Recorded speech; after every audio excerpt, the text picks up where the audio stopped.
go through the journey called life as we piece brick by brick together. Join me, the nomad, Toronto's finest, Bella with 2 L's, and a young king in the making, smooth operator.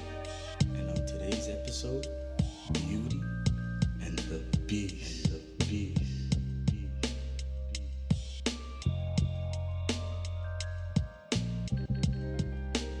And before we start, I'd like to give a huge shout out to my brother for helping us build this from the ground up, representing non-stop movement, the hardest working DJ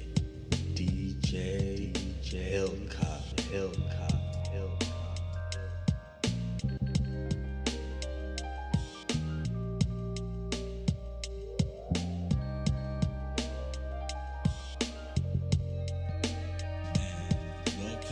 Episode 2 of Unfinished. And today, I want to welcome you guys back. Bella with 2 L's. Smooth. Let's get it poppin'. Guys, we're back. I haven't seen these 2 lovely guys since 2020. Just want to say Happy New Year's to all you guys. I'm hoping that this year is filled with a lot of doors opening and filled with barakah. Blessings to you all. And Happy New Year's. Hey guys, how was your New Year's? This is Smooth checking in, and New Year's this year was, I had an adult New Year's. I counted down with the family and I stayed home. I didn't do no activities, and I've been behaving. So shout out to 2021. 2021 could be about to be a great year. And for me, I feel like I did the same thing I do every day. I want to go into the new year just as the same way I finished the year. And let's keep going. Today, we got a very interesting topic to discuss. Beauty. I find it a little bit feminine for men to speak about beauty.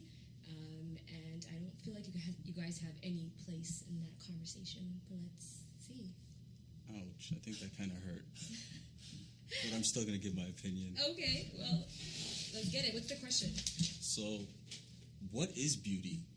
When you look at the definition of beauty, it says a combination of qualities, shapes, such as colors or forms that please the aesthetic senses, especially the sight. So what is your definition of beauty, Bella, since I can't have an opinion on this? I think my definition of beauty varies. It's not a one-answer type of question. I feel like external beauty is a joke that the universe plays on us. We think that as women, from a women's perspective, a lot of the times we believe that the prettier we are, the easier life is for us. But you'll learn somehow that you're going to look in the mirror one day and it's replaced with wrinkles, and that your beauty's absolutely gone, and what matters most was your character and who you are as a person. So to me, I would say beauty is more internal than external. I definitely agree. I'm surprised that we are getting that deep this fast. Absolutely. Smooth, what do you think? So, my definition of beauty is, I guess, in a sense, the same, but if you're pretty, you're pretty. If you're not, you're not. It's like, I see it as, we can, like, to be beautiful is to add on to that. So you can be pretty all day long, but what makes you beautiful is, like, your personality, who you are as a person, and as Bella said, character. But there is pretty and there's ugly. So let's not deny that fact. Come on, let's keep it real. Let's keep it real. It makes sense. That makes a lot of sense. So, guys, I got a pretty interesting question for you guys. Do you feel like beauty is a gift and a curse, or otherwise just a gift where it allows you to have an easy life? I feel like beauty, I'm not gonna lie, is a supernatural power. I think that it will open certain doors for you, but it might just not get you a seat at the table. A lot of beautiful women get opportunities just based off on their looks, and these are facts. I have some fun facts here. Let's hear. So it says that studies show that you're more likely to get hired if you are beautiful, well-groomed, and you're a better-looking person gets 12% more money than the less appealing folks. That's a fun fact. The attractive real estate broker brings in more money than their less attractive peers. And according to a published paper of congregational midterms, more attractive candidates are more likely to be elected. So what do you guys think? Is beauty a gift or a curse? With all those facts, one thing I can tell you for sure: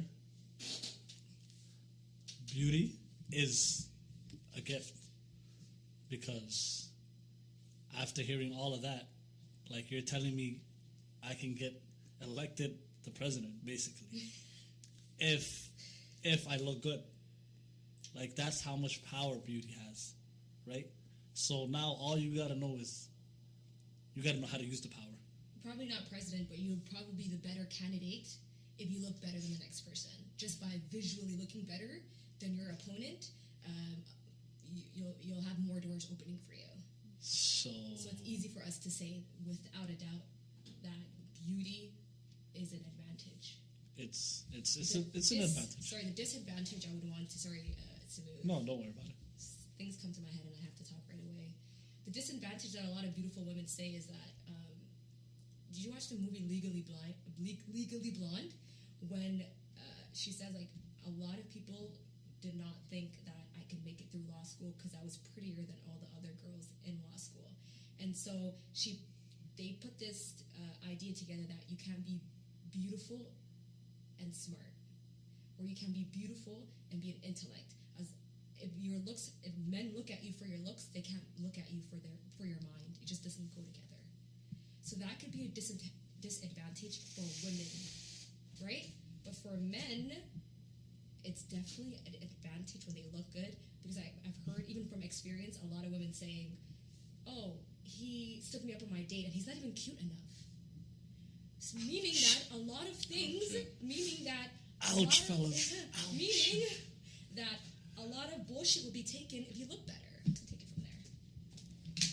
Well, I feel like you guys came up with some really interesting points, and for me personally, I'd have to say beauty is more of a curse than it is a gift, because with beauty, you are looked at as something that everybody's going to preconceive who you are.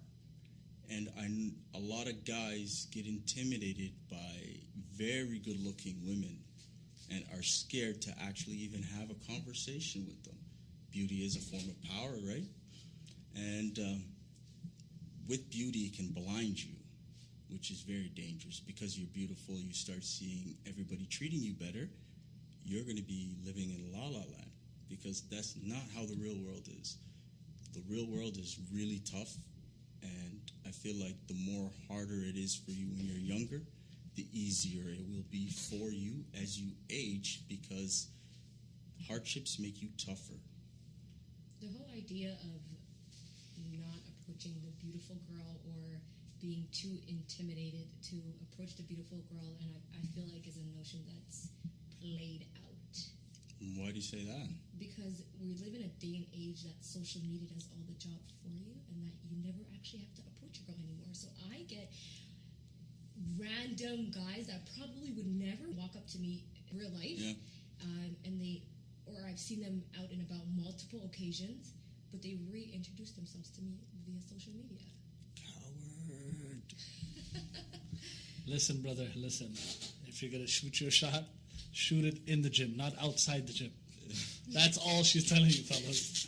If you need to shoot your shot, shoot it in the gym, not outside of it. I'm not considering myself some, like, extraordinary beautiful woman. I'm not even doing that, you know? But I'm saying, in general, the whole idea of, like, being more intimidated, there's some truth to that, but I feel like in this day and age, social media has made it very easy to approach whoever you want to approach. So what you're saying is pretty women talk back. No, what I'm saying is guys are not, they could be intimidated in real life, but social media has allowed them to not be so intimidated. And you will DM any girl that you want. You don't care if she's a 1 or a 10. If she's a 12 and you can find her at, best believe you're DMing her. Whole lot of generic messages being sent out. Basically, guys, what we're picking up is, this social media game has helped the brothers out. So It has. you know what I mean? If you're a virtual shooter, if you're a real shooter, we respect all shooters. Keep shooting, fellas. Keep shooting. So let's get into what Bella said earlier, how beauty is power. And I had a question for both of you guys. Beauty is something that's gifted to you by Allah subhanahu wa ta'ala, which means it is a test like everything else in this world. Could beauty at a young age blind you more because now you're getting a lot more attention? And I don't know if you guys ever heard that saying, too much options make a tyrant of us all. If you have too much options, does that increase your likelihood of being more picky? Yeah, I would absolutely agree with that. I think it's the whole thing, even with the whole beauty topic, it's so general, because I always say beauty is in the eyes of the beholder, and what I think is beautiful and what you think is beautiful might be completely different, or what I think is the 10 out of 10 girl for me, it might be like, oh, too much makeup for me, you know? And so I really ask a lot of my guy friends, what do you think of this girl? Oh my God, I love her. They'd be like, yo, kick rocks. This girl's so basic. Like, and it's beautiful to females. I swear to God, it's different to what you guys consider beautiful as men. So the idea of beauty is kind of general, and it's different. It's different for every person, for everybody, based on perspective, right? Mm-hmm. So the second point is, hell yeah. A lot of us, when we're younger, I always tell people, I got pretty at a very later age in life. I felt like in high school, I was too much of a tomboy to even care about makeup and like beautifying myself. I was one of 5 girls, and I definitely have to say that I was the last one to ever care about like looking pretty or getting the boys in high school. I was an athlete, so a lot of my character development happened throughout my early teens, and so people liked me for who I was. And then I got a growth spurt. I got braces. I started getting a little bit more in with the fashion in my freshman year of university, and all of a sudden I was getting way more attention based off my looks.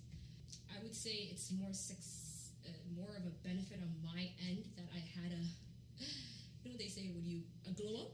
Like, you guys know what a glow up is, right? Yeah. I think Please, how about you give us a definition for the people who don't know? A glow up is when you are 5 and you turn to a 10. That's a double up. Yeah, that's a glow up for me. So I feel like once you get a seat at the pretty girl table later on in life, it helps you a lot, because you didn't use your looks to get you there. You were just you got so far with personality for so long, and all of a sudden all eyes are on you. So yes, beauty can be a negative factor in your personal character development, because I have a lot of friends now they're coming to me and they're like, no, wallahi fam, like, I'm so shy, I'm so this, I'm so that, like, I wish I could even talk to guys like you do in a friendship level. I never had to do that. You get it? And because some girls are just so pretty that guys were intimidated by them exactly growing up, and they were kind of snobby, their nose was in the air, you know? And then you're like a grown-ass mid-adult, and you don't know how to talk about it. Your conversations are so vain. And you're right, so they do miss out on a lot growing up, a lot of character development. Well, I'm going to have to agree with that. Most of your points I'm going to have to agree with. But I'm gonna I'm gonna keep it chill because that's what I do. I keep it chill. So growing up, I'm gonna keep it so chill. I was an ugly little nigga. So, you know what I mean? So my past and how things happened for me was obviously different. I was never a pretty boy. I was never the one that all the girls run after. But I'll tell you one thing.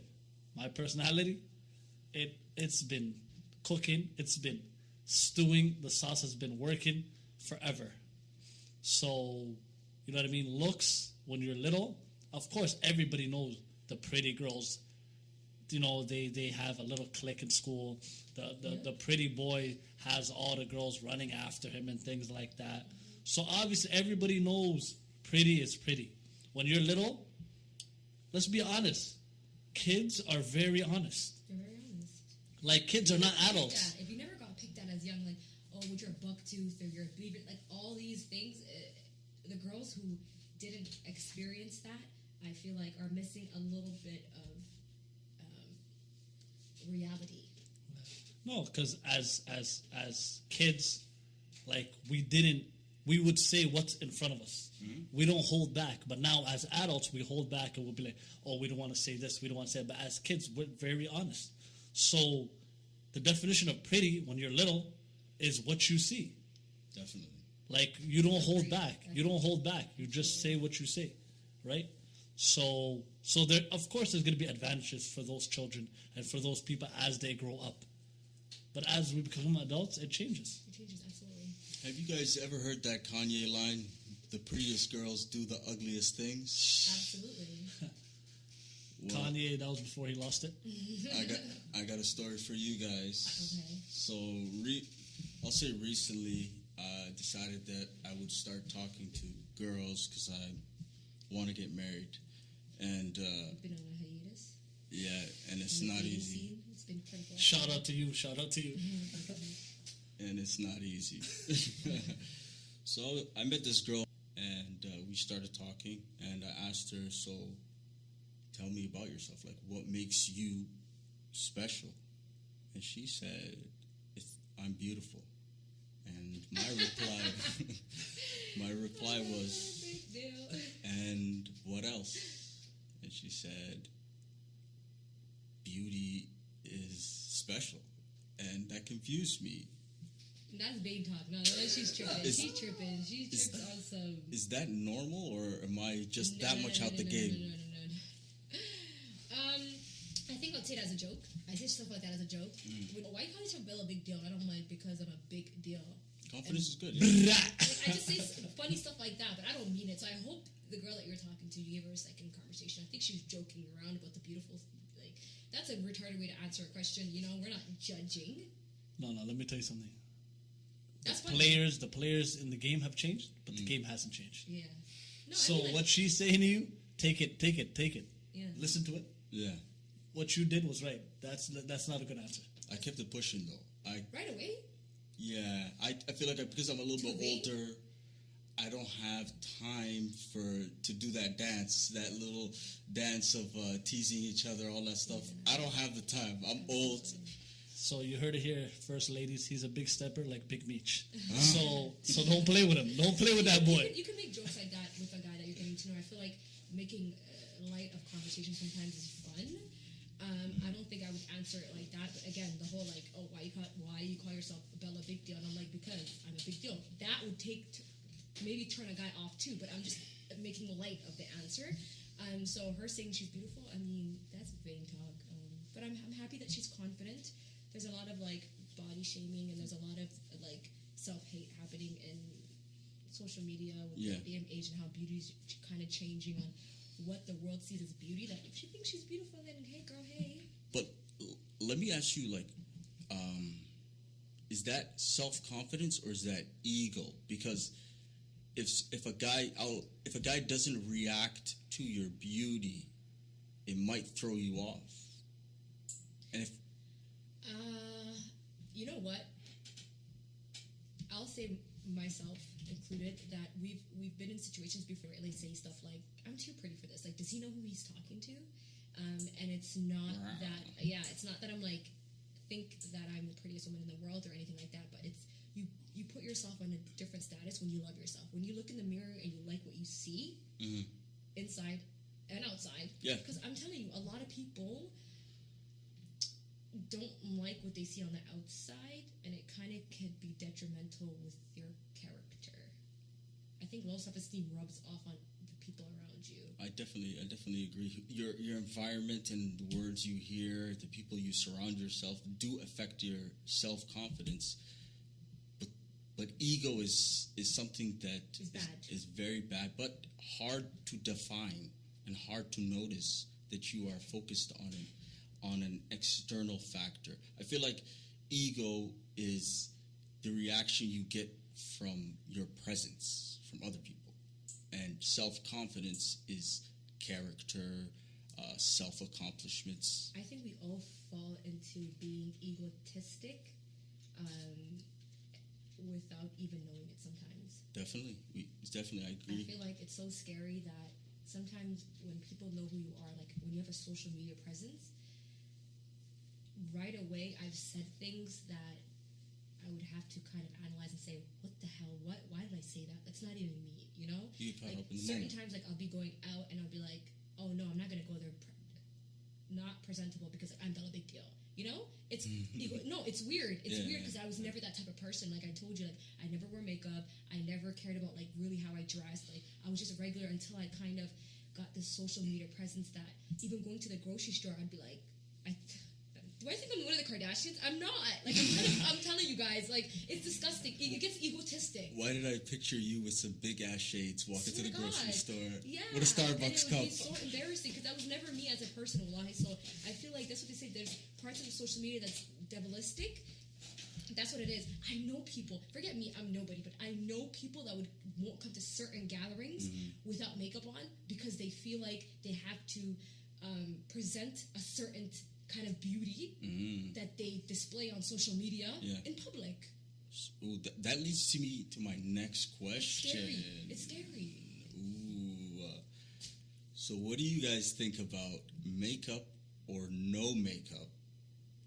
What's your preference? I feel like that is a topic men need to stay the hell out of. Why? Because, like, it's not for you guys. It's, like, so feminine for a man to have that kind of conversation with me. I don't like your foundation. Boy. You say it's not for us, but let me tell you something. We have an opinion on it. We gotta look at you. Yeah, we got an opinion on it. So, the whole makeup or no makeup thing, like, you know what I mean? I'm not gonna lie to you, my side, like, I'm gonna keep it chill with you, is the no makeup side, but, like, that doesn't mean no makeup every day, we go out. Once in a while, you know what I mean? You can put on a makeup, big step, you know what I mean? Be you, because makeup is meant to add on to your beauty. It's not meant to determine your beauty, right? That's a big point. That's what women say. They say, oh, when I do makeup, it just adds on to me. Okay. So if it's an add-on, you don't need it every day. No, you're absolutely right. You see, I'm with you on that point. You see, makeup doesn't define me. Right now, I'm barefaced. I washed my face. I came here. I have a little bit of lip gloss on that has color. But besides this, there's no makeup on my face. I don't wear makeup 90% of my day-to-day basis. Shout out to you. But when I have to go somewhere presentable, it goes back to what I think is presentable. Today you're going to tell me I'm going to take you on a date. If I have a date after this podcast, I'm going to go in there and put on my makeup on. Because I don't care about guys, but if I'm trying to go out and be presentable on a date, on a night out, I'm going to wear makeup for me. But then a lot of guys go, okay, so then you don't want to show your bare face to your partner or whatever like that. Any guy that I've ever dated they probably met me with no makeup on. You get it? So you're not speaking for me. Maybe the general female out there where I do have friends that they're like, we'll never FaceTime with no makeup. We'll never go here. That is, you become a slave to makeup. Definitely. I had a question for you. So what do you feel like it's unacceptable for a guy to lie to you? Like, lie to me in which way? Like lying, telling you lies. No. It's okay? Hell no. Okay. Makeup is not telling a lie. Don't do that. Don't go there. So I'm going to tell you guys about a Chris Rock special that he dropped in the early 2000s. And he talked about this subject. He said, women, you got fake hair, fake eyelashes, wearing makeup. You're selling me a dream, and you expect me to tell you the truth? That's funny. Let me tell you something, you guys. You know, makeup, can I tell you guys something? Do you think that, okay, every single girl that you see, you're not attracted to, right? Absolutely not. 90% of the girls that you see do have makeup on. So just because I put on makeup doesn't mean I'm going to be your type right away. So makeup doesn't change people. It enhances what you already have. Okay? Again, the girl that you're interested in, her friend is wearing the same exact lashes, foundation, probably different color, okay? And you like one and not like the other. And that's Kalas. Okay, so that's me telling you that makeup does not help nobody. Okay, so now let me tell you something. Now I have a story for you guys, and it's a horror story. Stop. Let's get it. I keep it true. That's what I'm here for. So let me tell you something. So there was a time, I was in, London. Shout out to London. You feel me? London, England. You feel me? The other side of the pond. I was over there. UK then. Yeah. Shout out to the UK people. Them. I have some people over there. You guys are some real people. Keep 100%. it real. Keep it the same. So let me tell you. So I was out one night. Me and a couple of my friends. We went out. Us and some people. Some girls were there. We had a good time. We laughed. We had a good day. Everybody went home. So now it's the next day. I'm in the mall. I'm with my little cousin. We're buying some shoes. They call it their kick something else. But whatever. That's besides the point. So we're over there. We're walking through the mall. I hear someone say, Smooth. Obviously, they said my real name. But we're going with Smooth. You guys are going to get Smooth. And that's all we're sticking to. Stick to the script. No long time. Yeah, you know how that goes.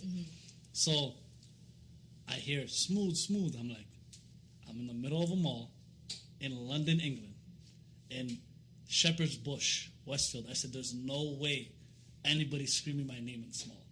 So I kept it moving. I'm walking. It's me and my cousin. I get where you're going with this. Yeah. I recognize I hear it again. My little cousin this time says, yo, someone's saying your name. I'm like, okay. I guess someone is saying my name, but I don't know nobody. So let's just keep it stepping. We keep it stepping. Now this person comes to me.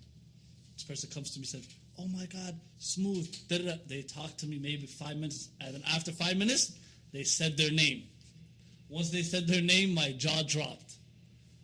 That person wasn't the same person I met the night before. I promise you, I'm doing that. That's my story, and I'm taking it there. And I was shocked. I was appalled.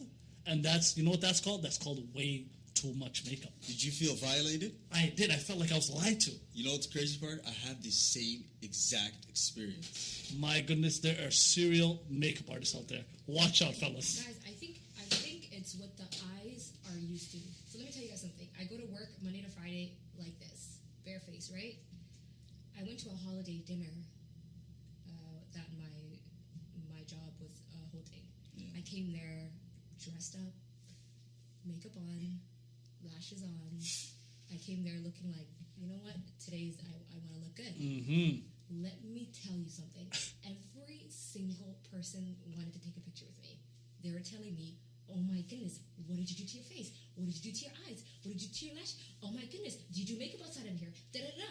And for a second, I felt ugly because I'm like, why are they so invested in how I look today? I come to work every single day looking like how Allah made me. So it's not that you definitely look different because you are trying to look your best. So of course you're going to look different. Every day you're taking a shower, you're cutting your hair, you're doing this, you're doing that, you're grooming yourself, you're trying to be as presentable as possible, right? And with women, men can't do much. So I'll let you guys go on that one. But for a second, I was like, yo, are these people saying that I don't look, like this is what guys think when they see girls looking a certain way? And I didn't really think negatively about it, but I've noticed how much makeup does, like, for people that are not used to seeing you that way. Yeah. You know, it wasn't the other way around. It's not like I wear makeup Monday to Sunday, and then they see me without makeup, they're like, They're just like, you're a beautiful girl, but wow, this is how you can look like? Why don't you look like this every day? You know what's crazy? I feel like women don't wear makeup for guys, and it's more so for themselves, and that's fair. I respect that you should have a choice of how you look and how you choose to present yourself, but guess what? I also have a choice of who I talk to. Society does that to us. You guys don't know what society does. It sets these standards that we have to adhere to. You don't have to. It's your choice. Do you ever look at the president's wives? What do they have in common? I have no idea. Tell me. Physically? They're all thin. They all look presentable in every single angle, every single occasion.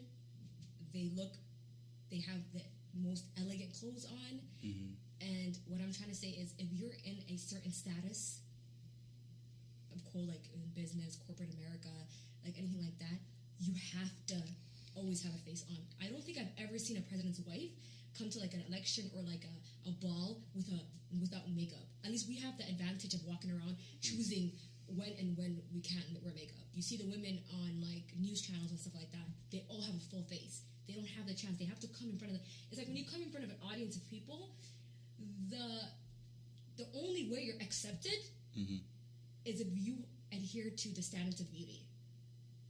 And you cannot go on national TV with no makeup on. So what does that tell you? I guess you are right in a sense where it puts a lot of pressure on you to conform to societal standards. But I like Michelle Obama. I don't really see her. She's always wearing makeup. Is she? You know what she says?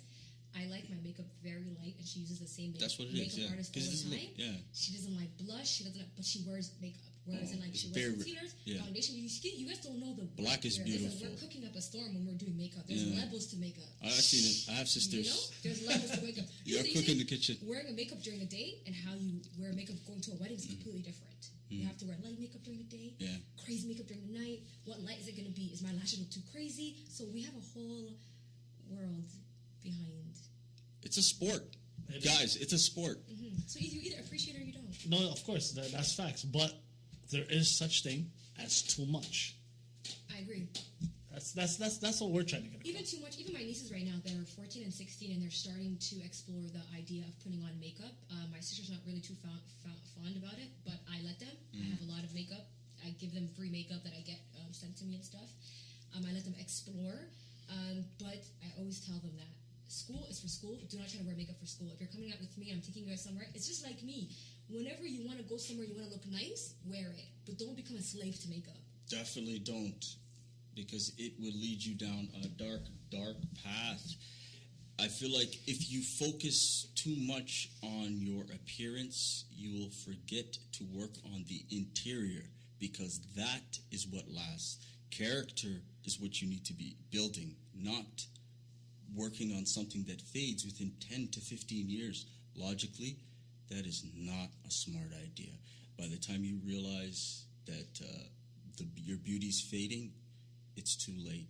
But men have the choice to make that opinion. You guys have that. Like, I feel like society didn't give us the choice to want to walk around with no makeup.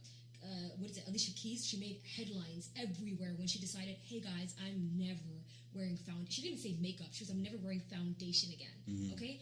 The Grammys had like 19, 20 pictures of her with like a blank face, and they kept saying, what do you think about this? What do you think about that? Oh my gosh, she came to the Juno Awards, yada, yada, yada. It's like, it makes headlines.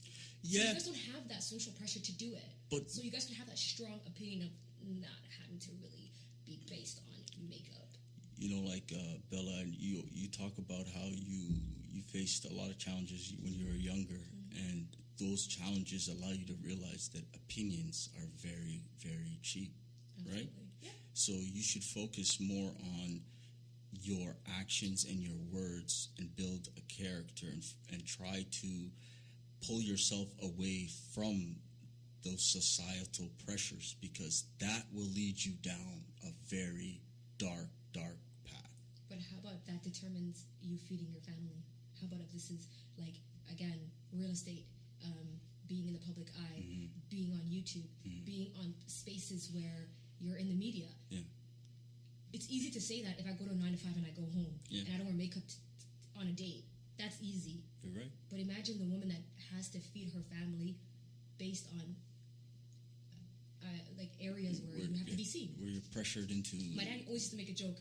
When I used to wear makeup to go out, he'd be like, makeup, like you're wearing makeup like you're about to go in front of a TV today. And it just shows you to like when you have to go in front of a large audience, you can look like that. But who are you looking like that for today? You know, like now that I'm older and I have a lot more experience, I look at women differently because I see the pressures that they're under all the time and all the things that they have to process in any given moment. And it's tough. It's very, very tough. But you have to always remember that this world is but a day. It's temporary. And the only thing that you should be focused on is your actions and your words, because this life is a marathon. R.I.P. Nipsey. You know, It's definitely a marathon. it's a marathon. So if you're not focused on yourself and you're focused on the external factors of pressure, of how you are treated, you will lose yourself.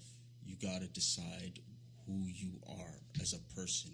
Absolutely. Character Again, is I'm saying beauty. don't become like a slave to this Definitely. your outer appearance. Definitely, yeah. That's why you should focus on your character. Beauty is your personality, because like as you get to know somebody, your perception of them changes. Absolutely. So somebody that you thought was good looking at the beginning, and then once you have a couple conversations with them, you see the vanity in them, you're gonna get, most likely you're not gonna be interested in it anymore. Yep. And the other way, where you see somebody, you're like, I'm not that attracted to them. But then once you start seeing their character and you see how they treat people and treat you, it changes your perception. And it actually does mentally make that person more attractive to you. So beauty is something that we should be very cautious of when we do approach it in choosing somebody, I guess. Yeah? What do you think, Smooth? Yeah. You guys hit most of the points, right? Like, right on the head. So on this one, I'm just gonna let you guys take the wheel. No, but what do you think though, Smooth, in a sense where, do you think when you want to be with somebody long term, does beauty outweigh the personality, or the personality was that the question? Yeah, that's a good question, yeah. I like that. Smooth, long term, we're saying, if you had to choose between the girl that's not so good looking, with an amazing personality that gets your banter and stuff, or the girl that has all the looks, but not that. Why do we call girls? Why can't you be both? But let's just say we're playing devil's advocate, right? Yeah. So we're saying that the pretty girl is just not cutting it, the bad wise, character wise. Be honest. I'm gonna keep it so true with you. Me every time's personality, because me, I'm a funny person. So if we're laughing, we're having a good time, and you're vibing with me, we're good. You know what I mean? At the end of the day, we're not gonna be good looking forever, even if you're good looking. Yeah. At some point, we're all gonna be old, and we might be ugly. And guess what? If I'm old and ugly and laughing with you, and we having a blast, I'm all right. Companionship is... I had a friend tell me one time, a guy friend, one of my good friends, he recently got a divorce, and he told me, I said, what was one of the reasons why you had this divorce? Because I couldn't pinpoint as to why he was leaving his wife. And then he told me, no, I have nothing to say. I think I married this girl because I was attracted to her. He said, after I went into that house 3 years into the marriage, I noticed there's nothing I like about this girl besides the fact that she's beautiful. Like how I was talking about how beauty can be a curse, because if you are attracting somebody based on beauty, where you end up with somebody who chooses you because you're pretty, or for a guy because you're handsome, and they're more focused on how Your external appearance, external appearance and how others will perceive you guys as a couple, power couple. But that, in the long run, is not a good idea, because once that door closes and you guys are locked in a house together, reality hits. Absolutely. I always tell people that marriage is either, right, you guys? So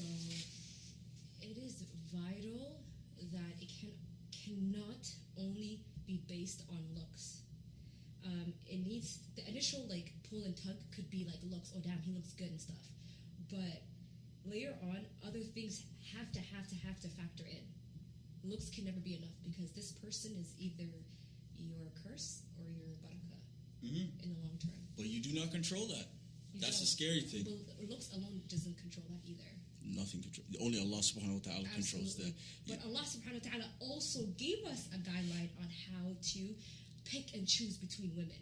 You have the hadith. I don't know if we're going to wait till the end. But just right now, how you said you don't know. Life is not guaranteed in any way. But Islam gives you a blueprint. Why, since you already brought it up, I would love it for you to mention that hadith. Okay. And so we can't control the qadr and the success of our relationship or not, but as Muslim people, we have a blueprint on how to choose our spouses. We're going to add in a hadith here. A woman is married for 4 reasons: her wealth, her noble ancestry, her beauty, and her religion. And we are told to choose the religious woman unless your hand is stuck to dust. And that's from Bukhari. So it's basically disregarding the others. He's basically telling you should be basing your decision on religion. How her piousness, her character, how she, what is her connection to Allah subhanahu wa ta'ala? Because at the end of the day, you cannot control a person. One thing that frustrates me about life, I notice a lot of people try to control the narrative. You can't control it. It's Allah subhanahu wa ta'ala's world. He is all power. We ain't got no choice in what happens next. The only thing you do have is to make the decision on what's next. But ultimately, there's a blueprint for it. Yeah, ultimately you'll be led down the path you were meant to go. Absolutely. And I remember there's a hadith by Prophet Muhammad sallallahu alaihi wasallam. He said, "What was meant to reach you will always reach you, and even what between 2 mountains, even if it's between 2 mountains, and what has missed you was never meant to reach you, even if it was in front of you. Even if it was in front of you, right? So beautiful. It basically explained to you that yesterday is gone, tomorrow doesn't exist. But that doesn't give you the authority just to do as you please. You still have to follow the blueprint and also have good thought in Allah, good thought in the things that you put out in this universe, and to tie your camel, right? Yeah. I want to speak about how game is important, like how a guy talks to a woman is so much important. Like that turns me off. How if somebody The courting process? What? The courting process. Even shukansi, like things that little things could turn me off from a guy, the way he speaks to me. Like guys that like what? Like, I hate corny people. I hate guys that are like, as soon as you meet them, they're like, oh my goodness, I'm so happy I'm in your presence. Like, guys say weird shit like that, like corny shit, like just corny. Girls hate corny guys. Like, if it was just us today, like, I would do everything. Like, some corny. girls like that. I don't know. I hate corny. It works. Okay, let's just say, forget it. Let's just say, oh, now going to the male. Should I stop gender. saying dad jokes? Is that what you're telling me? Let's switch the roles up a little bit, and we're going to talk to my co-hosts about insecurities that they have overcome, or the male species. Any males listening, you might be able to relate to this. I feel like guys have a little insecurities about a lot of different things. I think height plays a big factor. Stuff like balding before 30, a nightmare we never want to hit. And what else? Take it from there, guys. Tell me. I can't speak for you on this topic. Well, there are, many insecurities with men as well as women. You know what I mean? It's always focused more on the women, but with men, like, it's a lot of things. It could be that could factor into his height, weight, I guess, skincare. Because skincare is different for men and women. Absolutely. I feel like women Big up to the guys that are actually getting into the routine of actually having a skincare routine. Yeah. That's awesome. I'm seeing a lot of guys now on social media, YouTube, having their night routine and stuff. So big ups to them. Niggas are comfortable. Don't you think that's a bit feminine for a guy to take care of his skin a little bit? Absolutely not. I'm going to keep it very true with you. I have a whole set. You do? I do my thing right before I go to How about sleep. taking care of your beard? You know what I mean? Wouldn't that align with skincare? taking care of your beard, making sure that it's groomed properly, making sure that ingrown hairs are out, stuff like that. I would think that's a part of. I don't know. I don't have a full beard yet. Okay. Yeah, so with the beard routines, me and my co-host, we're gonna plead the fifth on that one because, like, you know, we're shaking in that department. They're not all the way there yet. Dude, I noticed a lot of Somali guys. They don't grow a beard until their late 40s and stuff like that. We do, as Somalis, have good genes, I guess, because we age gracefully. So yeah, you want to tell a story about your insecurities, or should I? Go ahead. You take it from there. I'm very eager to hear about this. Okay, so growing up, I'd say my experience would be when I was a young kid. I was chubby. I had glasses. I used to be made fun of for being a nerd. And as I grew up and I started to become more of a, let's say, adolescent, I'd say my insecurity was always being assumed that I was pretty, which is not masculine. So I used to get made fun of For having a baby face? for having a baby face, and I used to get very, very mad every time Someone said you somebody did that? comment on it. Yeah, but as I got older, I learned to appreciate myself in the way that I am, because at the end of the day, nobody can really change who they are. You just got to learn how to deal with being yourself. And me now in my 30s, when I was in Somalia, I realized that I was losing my hair, and that was hard to deal with, waking up and looking in the mirror and seeing that I'm getting old. But at the end of the day, I can't control how I age, right? So I had to learn to accept myself for who I am and be me.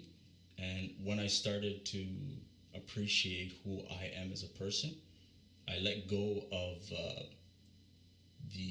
the way people perceived me, and that helped me grow into who I am today. And I appreciate that experience. And I feel like that comes with adolescence in itself. The more you grow with age, you'll see that beauty is not going to stay forever. We're not forever young. Definitely. And so you have to try to love yourself through this journey as you grow older. And yeah, work on something that's forever, like your character, ladies and gentlemen. All right, so now I'm gonna step in. This is smooth speaking. You feel me? Smooth operating. So, I guess with me, the insecurities when I was younger, it was like, I'm not gonna lie to you, I had some big teeth. I was skinny as hell. Not gonna lie to you, I was like 50 pounds soaking wet.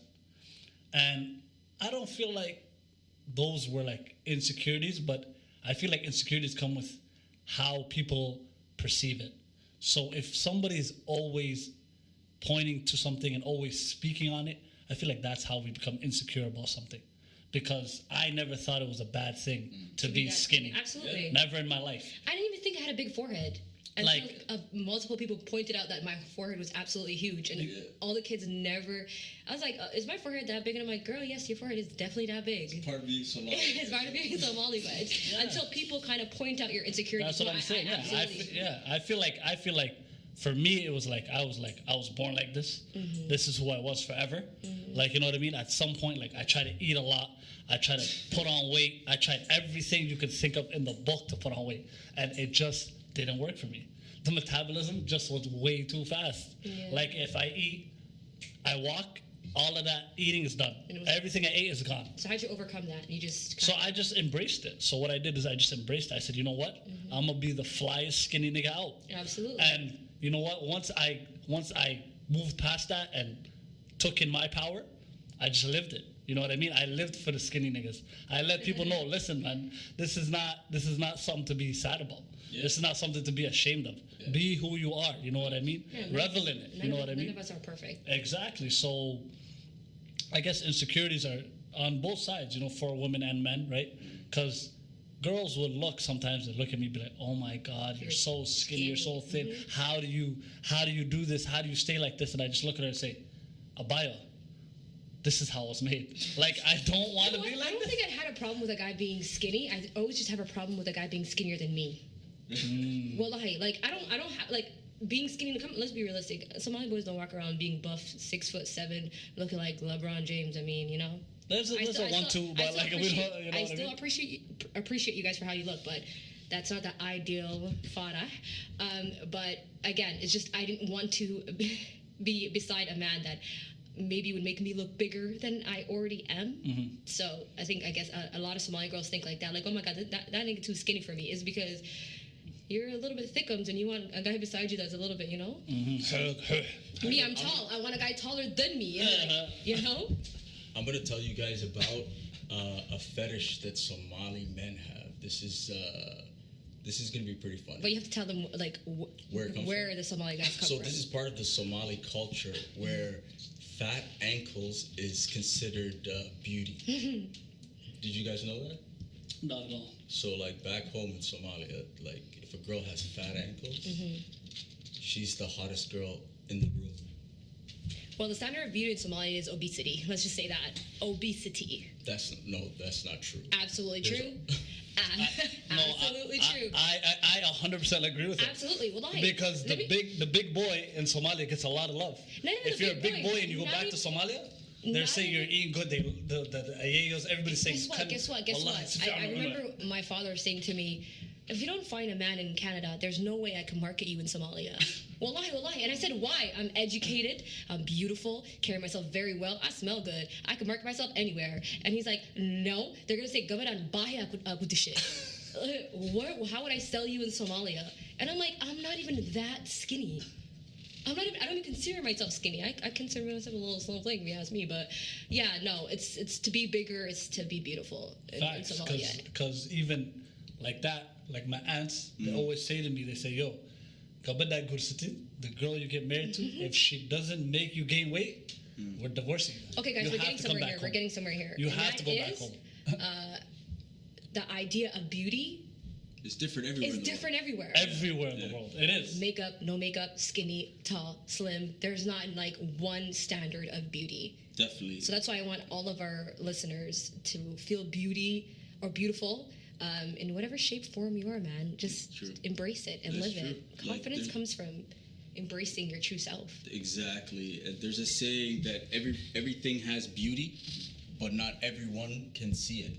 So remember that. Yeah, we're gonna remember that. Thanks for that quote. This is the man with the quotes. He has all the quotes for all of you. You know what I mean?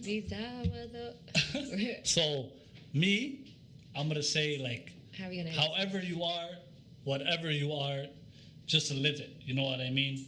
Don't let nobody tell you what you can and can't do. But we also want to pass the message to be your best self, right? Yeah. Because it's good to love yourself, but you always want to be better. Of course. You want to be healthier. Of course. You want to, even if there's certain insecurities that you want to fix, there's nothing wrong with that. That doesn't make you less love yourself. No, not at all. Like, I had really bad teeth growing up, and I fixed them. Exactly. So whatever you want to embrace, keep it. If you like a crooked smile, keep it. Facts. But don't think just because you went and you worked on your insecurities that you're any, I guess, less better than the next person or whatever. Facts. And if you wanna cut that ticket and you wanna go to Turkey Broski and you wanna fix that lineup, do that. Because if that's what makes you feel good, you matter. Don't worry about nobody else. I don't know. Get that lineup. The crazy thing is, I think if my partner wanted to go and get his hairline done in Turkey, I think I would feel like I didn't do, like I wasn't good enough as a partner to make him feel very comfortable in his skin. And I told that to one of my friends, and she was laughing. She's like, you can't take insecurities out of people. No matter, there's things that people want to change no matter what your opinion is. But things that are long-term, like getting a hair transplant, It's like, why, man? Like, balding is a part of life. Makeup, I could just wash away. Go get like a hair cap like Donald Trump gets. Get something like that. But we're not gonna go to Brazil and they're about to cut your brain open just so you can get a new hairline. Like, that's a bit reach. We're Muslims here, okay? No, we are. But like, listen, man. Some people, they just like they want that Paul George lineup. They want it right above their eyebrows. Absolutely. They want to feel good about themselves and be like, you know what, I today. can do some new hairstyles, because you can do more with hair than without hair. Surgery, period. I don't believe in cosmetic surgery, period. I just feel like it's not in our dakhan, it's not in our religion. I just feel like we're just reaching, we're all over the place. I'm not condemning anybody that does it, but I would want people to kind of work on it themselves. I know. Like, being overweight, you could work out, but now it's like you're hearing Hoya's going to get tummy tuck and stuff. It's the new thing, you know? Yeah. And I wouldn't want to encourage anybody to go get a tummy tuck, and you could just work out and eat healthy. No, that's facts. But for those folks who are lazy and want to live their life, listen, we support you. We support you in every endeavor you want to go through. Smooth is an endeavor. You know what I mean, broski? Go get that lineup. Abay ma'an, do what you need to do. We support everybody. Oh God! All right. Any last quotes from our brother Nomad? Because like, you know, the folks, they love the quotes. I don't think I have any quotes on getting new hair and getting a tummy tuck available, so I'm just gonna let that go. I think as women, we tolerate a little bit more from a guy that's better looking than the average Joe, which obviously means there's power in beauty even for the male species, or gender, as you guys would call it. Shout out to the pretty boys. But sweet boys. Sweeter mans. But I don't even think even in this day and age, beauty works in to their advantage in all scenarios. Because I feel like girls are kind of over the whole pretty boy stage, the little light skinned guy with the nice eyebrows. Like, that's so 2009. That's and a we're generic. in 2020 now. You know? Damn. The rougher I'm a the light-skinned guy, you know, with nice eyebrows. Damn. The rougher the guy is, I mean, like, the idea, again, of beauty has changed a lot for females, I feel like. So, the rougher the guy is now, and the more, like, grudgy he is, and, you know, he's more attractive. And it's usually not the light skin, or not even light skin. Let's not talk about skin complexions, because then we're going to be starting to be called colorists. Yeah. But it's just society looks at people like that. But it's not where the guys that were usually used to call cute back in like high school, they're not in anymore. Beauty has changed drastically in the male department too. And what is that? I want to know what the definition is of male beauty, right? What about you, Smooth? I gotta hear this. What's that all about? Tell us. Chris Tell us. Brown. Okay. But he could dance. Trey Songs. Like, what do He they can all have sing. in common? You're telling us they have talents beyond that. We're talking about regular dudes. Like, you know, We're talking regular dudes. I mean, 6'7", is that asking for too much? It is asking for too much unless you're looking to join the NBA bubble. And like, ladies, the bubble was a great place. There's a lot of 6'7" guys, but in real life, it's not a lot of them. But just like my co-host said right now, I don't think beauty is enough for me either. For a guy, I always say a funny joke. I'm pretty enough for the both of us. I agree. To be honest, I don't care if my guy's that cute, because Somali at all times. You can't get anywhere with a guy that's cuter than you. You're going to be carrying him to the bedroom. Absolutely, positively. So I don't really focus, like, as long as Pick that man up. Pick that man up. These guys you can, but as long as like he's presentable, he's above average for me. I'll be okay. Let's talk more about how courting, the shukansi, I guess in Somali is shukansi means the courting, the process of trying to get to know your mate, I guess. The swerve. It's called the swerve. Yes, that's exactly what I meant. It's definitely harder for guys that are not that good looking. Let's be realistic. We say it all the time. I have a friend that just told me recently, like, she had a 5-star date. She said she loved it from the time he picked her up, from the time he took her home.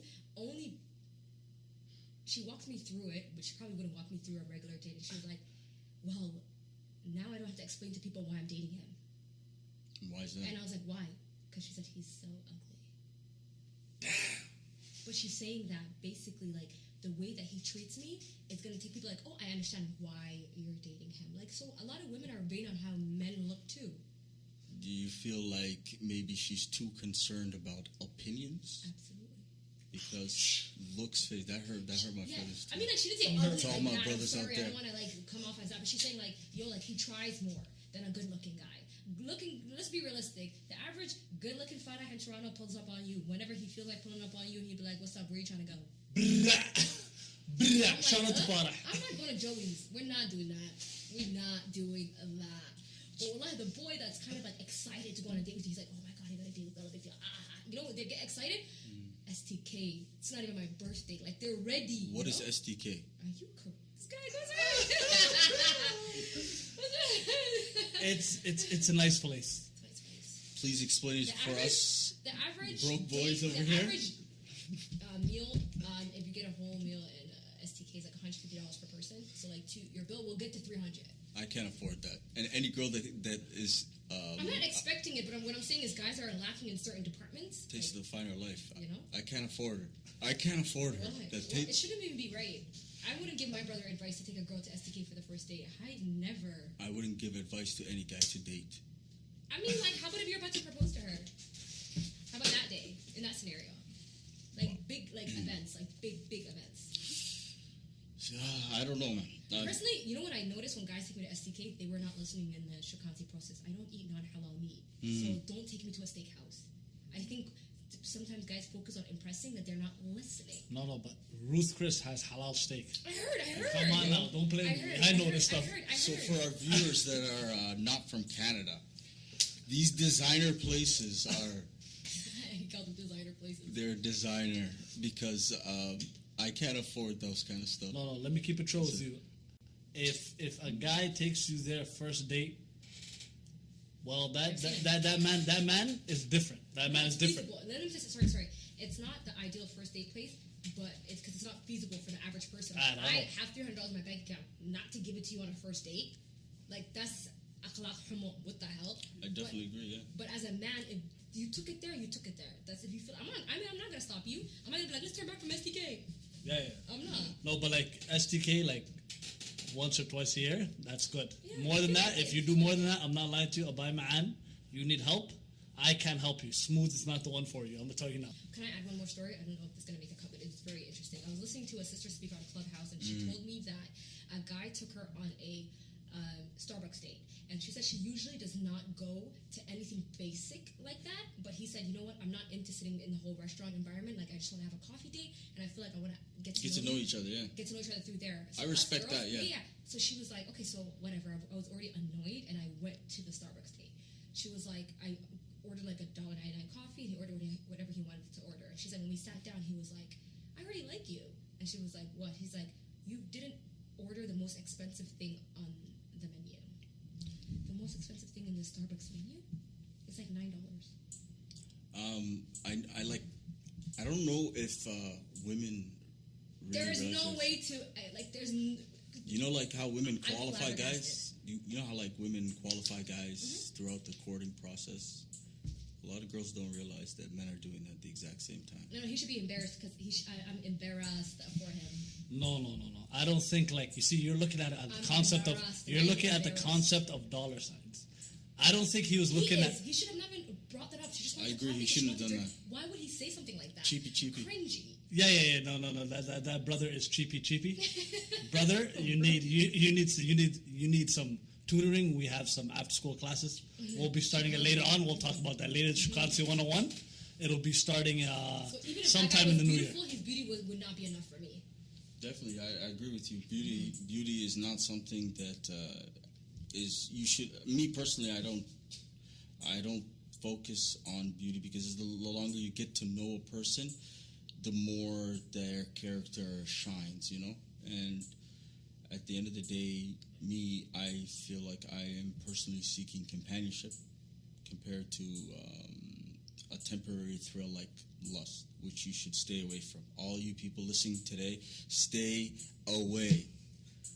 I'm not lying to you, lust has gotten to me a lot of life, so I think I'm one of the people he's talking to. But other than that, any ladies listening, as you heard, our brother, the nomad, is looking for companionship. So if that's where your head's at, love has begun. yeah. If that's where your head's at, you know where we're at. You know where to find us. 2021, shoot your shot. Like, you know what it is? A lot of women are afraid to shoot their shot because society has allowed them to think that's thirsty. You know, there's women in the SAHABA's time that would go up and tell the Prophet ﷺ, that guy, is he married? Because I like him for this reason and that reason, that reason. Please put that on the table. Yeah, I think you and should. that's what you call fearless. Yeah. Scary. So that brother right there that's leading today, I want him to lead me in my household. Is he ready? And the Prophet ﷺ, he never said that's anakhlaq, go home, or oh, that's too much for you to seek out a man. No one ever said that. So don't let society ever box you into thinking you can't go for what you want. I'm gonna tell you the truth.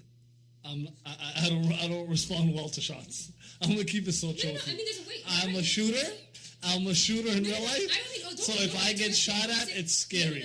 What I'm saying I is, don't know let how to me react. rephrase myself. I'm not saying go on these men's DM and like tell them, oh my goodness, I seen you yesterday and I think that me and you would be nothing It's like really that. hard for women, yes. Not like that. I'm not even gonna tell you. I don't think I've ever outwardly ever hit on a guy. I just think that there's a classy way to do it. You talk to me, I talk back. There's an art in that. I know that. Without having to say anything. Don't be hopping in nobody's DM. I'm not talking like that. Talk to me, I talk back. That's an art. You know, like 101. I tell my friends this all the time that You can tell you a girl's think feeling you. you guys think that they are choosing the girl, but the girl already chose them. She chose up. Yeah, No, that's facts. Because like they are the hunters. No. Women can hunt, but like subtly. You know what I mean? If a woman is in the DM saying, "Yo, what's cracking with you, smooth?" I'm not lying to you. I know I'm gonna get scared and I'm gonna run away. I'm gonna let you know I'm a runner. I got my running shoes ready at all times, ladies. At all times. This conversation has gotten really, really crazy, and this is a very heated conversation. I want to know what you guys think about it in the comments. Team Bella. Team Bella. The 2 L's. With the 2 L's, I like that. Team Trill, keep it smooth, ladies, keep it smooth. Don't forget to follow us on Twitter and Instagram. At Unfinished PDC. We will leave it in the description. So moving on, I wanted to move on to the second portion of our show, which is the Somali Spotlight. And today we have a very, very special spotlight. And I wanted to make sure that you guys understand this program is not only for Somalis, but for the rest of the world to get a better understanding of the East African culture. And today's spotlight is Glow from the East, which is owned by 2 beautiful souls, 2 mothers, one named Iman from Eritrea. Shout outs to Eritrea. Big ups. Big ups. Kemalaki Shukarina. For all you guys that don't know what that means, it means, what's up, beautiful? Hey. Oh, okay. I learned something today. Yeah. I'm on it. And so I wanted to let you guys know about Iman. She is a modest mother of 2. She lived and worked in Saudi with her husband and recently moved back to London, England. She's an Arabic translator and part-time modesty lifestyle blogger. She is very cultural, stylish, and most of all, she's a beautiful soul. And the second beautiful mother that we have is Kay. She's a mother of 2 also, who decided early that she did not want the formal education route, which was definitely a tough convo to have with Hoya. But she ended up in real estate, like how we were talking about earlier, for 14 years, and she broke a lot of sales records. And then she decided that she's going to bet on herself and become self-made. And her motto in life is, show up as your best self. Work ethic is everything.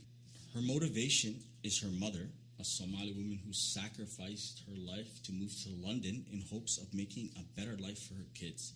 It's safe to say, Kay, has risen to meet that and has become a role model to all Somali girls growing up.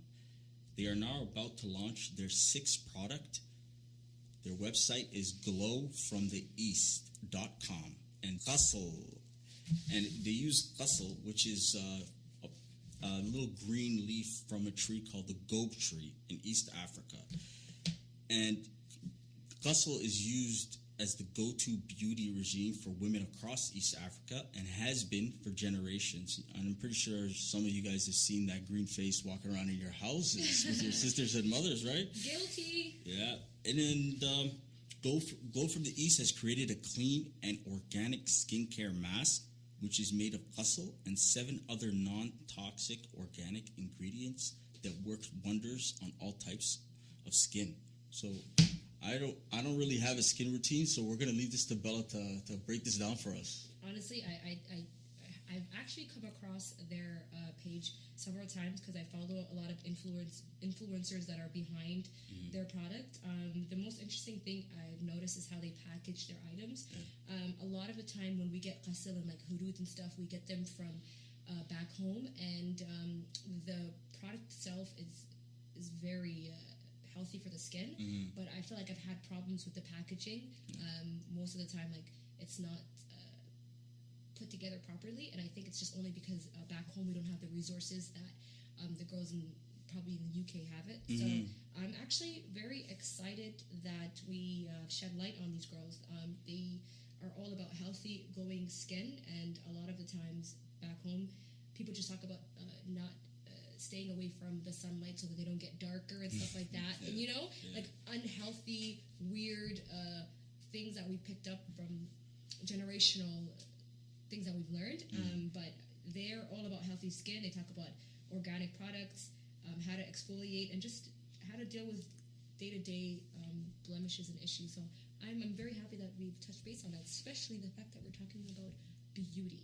Yeah, and like I'm very impressed the fact that they are looking to modernize the East African culture and introduce it to the world. This is revolutionary, and I'm very, very proud of both Iman and Kay. And I was wondering, did you guys ever see pictures of Asmara, the capital of Eritrea? Yeah. It looks like the Rome of Italy. Like their architecture is absolutely amazing. Shout outs to Eritrea once again. I'm also happy that they're using organic products, because a lot of the times people don't know that how sensitive our skin is, and that we've been putting makeup and all these unhealthy products on our face, and we don't know the long-term effects it has. So anytime I see a skincare brand, anything organic, I kind of know that they know what they're talking about. It's good for you that you use stuff that is organic. That's why majority of Somali women age absolutely gracefully.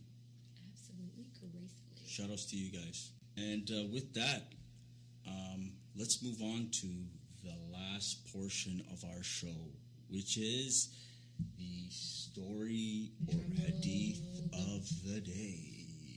Because we always want to leave you guys with some barakah, right? Yeah. We don't just want to be a nuisance. We want to have informative conversations and then leave you guys with some ajr and then get our good deed of the day. And also learn too. We are trying to learn ourselves and remind ourselves on a day-to-day, because everything you do and say, you must also remember as a reminder to yourself. Like we said earlier, Bella mentioned the hadith previously about how a woman is married for 4 reasons: her wealth, noble ancestry, beauty, and religion.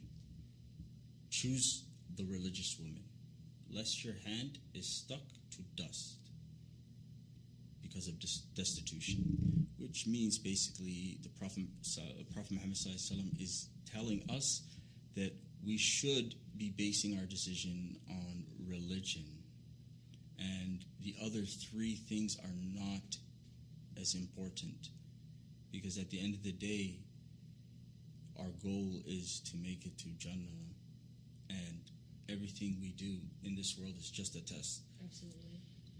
So I wanted to mention a story of a Sahaba. The story of JULABIB. His name was unusual and incomplete. It means small gown. And it's the smaller version of the word jilbab, which you guys probably all know and probably all seen. JULABIB was small and short. He was described as being damam, which means ugly, deformed, or repulsive in appearance. Even more disturbing for the Arab society was they placed a high importance on lineage, and he came from an unknown family.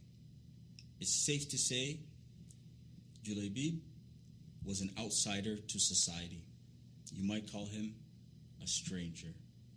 He was even prohibited to enter the house of a man called Abu Barza of the As-Salam tribe. With JULABIB in mind, Prophet Muhammad ﷺ went to an Ansari man and asked him for his daughter's hand. And the man was very, very excited, thinking his daughter was about to marry the Prophet. But then the Prophet told him it was not for him, it was for JULABIB. In shock, the man told the Prophet he must first consult with his wife. When he told his wife, she was disgusted. No, never will I marry my beautiful daughter to that short, ugly man with no status. The daughter overheard the convo, and she interrupted her parents and said, "This is a command from the Prophet, and disobeying the Prophet is like disobeying Allah subhanahu wa ta'ala." And she wanted to marry him because of that fact. So the family went back and agreed to marry the daughter off to JULABIB. And JULABIB ended up marrying the beautiful woman. And not long after, he ended up dying in battle. And there's another hadith where Prophet Muhammad ﷺ, when they found his body, he said, "He is of me and I am of him."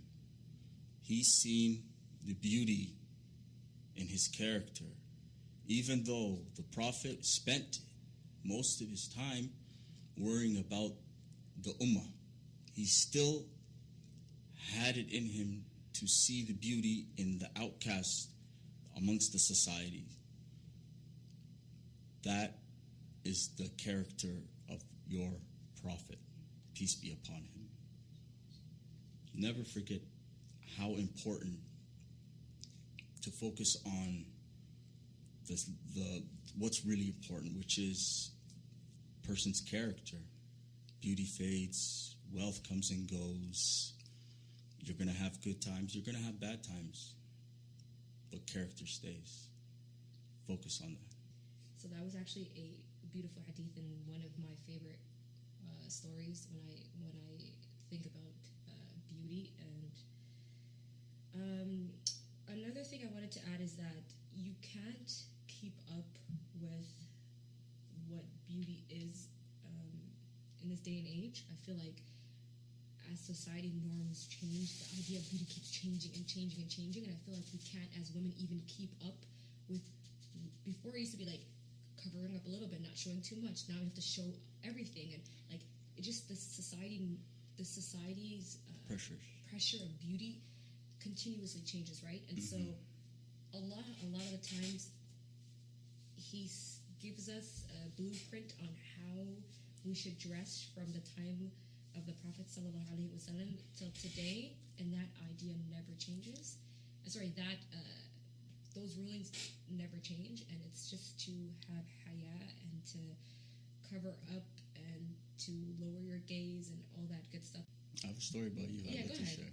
So I remember, I think it was 2009 or 2010, and it was in university. I remember seeing you when you were younger, and you ended up. Small deal. That was small deal. That was small deal. That was small deal. Yeah. And I remember seeing that you put on a niqab at the time. Around that time, I did. Yeah. And I remember seeing you, and it blew my mind because back then it was a lot of pressure on Muslims, and it keeps growing because of society's way of trying to view Muslims as something that it's not. Islam is a peaceful religion, and around that same time, I remember I tried to wear a thobe for 1 week, and that was really, really hard because the way people look at you. Absolutely. And it gave me a better appreciation for the Muslim woman to wear the religion on her head. Mm-hmm. And the fact that you, at the age of 19, was wearing a niqab really blows my mind. And to this day, it still sticks with me. Mm-hmm. So do not worry about how society is going to place you, because like we mentioned in the first episode, it's good to be a stranger. Absolutely. And with that even, I feel like after, there was times in my life where I didn't even feel that hijab was beautiful. I always thought, ugh, I can't wear hijab, I don't look good in it. And then as I started practicing a little bit, and my iman started getting stronger, and I was building my foundation, I started looking at the way I identify beauty in a whole different light. And so when you say I wore a niqab, and then I eventually had to take it off due to different circumstances. Mm-hmm. But then when I wore a hijab, I still felt liberated. I wanted to always go back to something that when somebody looks at me, I'm representing something that's very dear to me. Mm-hmm. And I have a lot of friends, when they always say, how is it easy and all? Like, I can't wear the hijab. I want to. Do I have to? I just want to pray. I don't see no beauty in that. But sometimes we have to look at the fact that Allah, He knows what, like, He made us, right? So He knows what beauty is. He's the Al-Musawwir, I think. Al-Musawwir, flawless shaper. He's a flawless shaper. So He knows the reason why He made us the way we are, and the fact that we have to cover up, because the woman is a beautiful creation. Definitely. You know, Prophet Muhammad sallallahu alaihi wasallam, he said, modesty brings nothing except good. Nothing except good. Amazing. It protects you. It's a cloak. It also liberates you, makes you stronger. And shout outs to all the girls who wear hijab. And the ones that are striving to do it, and the ones that are thinking about it. With the intention. I hope that Allah makes it easier on you. Ameen, ameen. And with that said, we are going to wrap up the second episode. But before we go, we are going to talk about what's coming up on the third episode. We're going to break down in the next episode, is she the one? Isn't she lovely? Isn't she wonderful? Okay, this is going to be a good one because the dating scene in Toronto right now, the Somali dating scene is atrocious. It's a big slap in the face. She just used the word atrocious, fellas. So get your thesaurus out. Niggas is weirdos. That's crazy. Next episode is going to be some fireworks. Stop dating. Oh, okay. Keep dating. That's smooth. And so this is Smooth signing off for this episode. This is the Nomad. And Bella with 2 L's that gets controversial. Don't forget to like, comment, and subscribe. Follow us on Twitter and Instagram. Our tags will be in the description bio. Hope you guys have an amazing start to 2021. Let's go.